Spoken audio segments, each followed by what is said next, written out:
తెనాలిలోని కొత్తపేటలో గల మోటుపల్లి వారి వీధిలో విశాఖపట్నం కోఆపరేటివ్ బ్యాంక్ లిమిటెడ్ తన 57వ బ్రాంచ్ని గురువారం ప్రారంభించుకుంది. బ్రాంచ్ కార్యాలయాన్ని RBI Andhra Pradesh general manager RK Mahana ప్రారంభించారు. ఈ సందర్భంగా ఆయన మాట్లాడుతూ ఆర్బీఐ నిబంధనలకు అనుగుణంగా సహకార సూత్రాలను అనుసరించి బ్యాంక్ తన కార్యకలాపాలు నిర్వహించి ప్రగతి పదంలో పయనిస్తోందని చెప్పారు.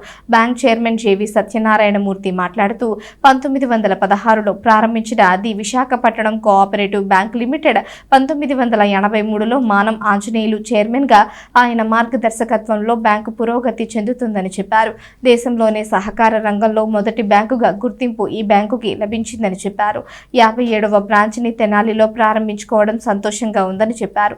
పేద మధ్య తరగతి దిగువ తరగతి కుటుంబాల అభ్యున్నతికి బ్యాంక్ ఎప్పుడూ కూడా సహకారాన్ని అందిస్తుందని చైర్మన్ జేవి సత్యనారాయణమూర్తి తెలియజేశారు.